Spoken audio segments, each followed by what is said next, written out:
Hello and welcome to my DIY, and as you can see I have lots and lots of stuff out of my garden. So I'm going to cook these up and make squash stroganoff. Let's get started. Okay, first take your squash and just dice it up.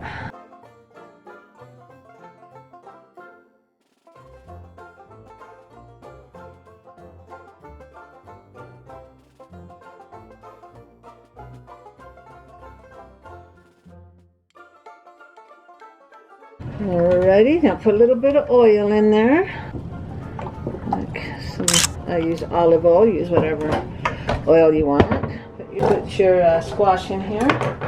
Okay, and let's fry that up.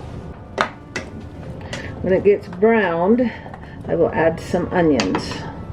Okay, this is frying up good. Cook it till it's all brown. Add some salt. And a little bit of pepper, and I already have some meat browned up, turkey beef, and I already have some onions frozen, so I'll add that we've browned. This is a real fast meal, especially if you have everything ready to go. And I'm heading to a ball game. Papa O's hungry. This will probably take 20 minutes. I always keep cooked meat in the freezer, and I always keep frozen onions because you're using them all the time, and it takes a while to cook all that up. But if you do it all at once and then freeze it, it's ready to go. Now add some Mrs. Dash's original flavor. Smells good. Cook them till they're browned. Let's add some of the onions. And if you have more in your family, cook more squash up. But we don't have very many, just me and Papa O. So I just did one of the squashes. The onions are browning nicely. And you're going to add 1 cup of water. Make sure those onions are cooked good. They taste better browned a little than just raw. Add 1 cup of water, 1½ teaspoons of bouillon, chicken bouillon. There's the bouillon.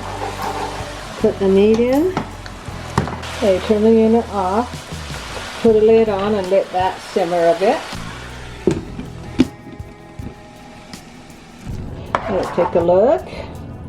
The frozen hamburger's almost all thawed out, and now all you do is just add 1/2 cup of sour cream, but I like to do plain yogurt.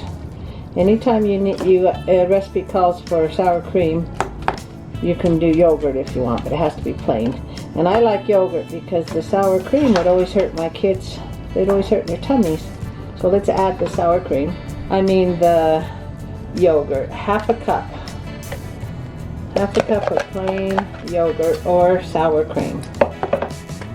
So let's stir that in, and the stroganoff will be ready to eat. Sprinkle a little bit of this cane sugar in there. Sweeten it up a bit because the yogurt's not sweetened, so it was just plain. Okay. Slice some tomatoes out of your garden. Pile on your stroganoff. Salt and pepper your taters a little bit. Your tomatoes. Not your taters or maters. And you are ready to eat. Oh, and I forgot to say, if you want, you can sprinkle some cheese on there. I've almost got it all eaten. But just sprinkle a little bit of cheese on there if you want. Thanks for liking, commenting, and subscribing. And remember to tune in next week for the DIY on whatever I come up with. You never know. It's a surprise. The DIY will be a surprise. That rhymes. And remember to ring that bell, and good night.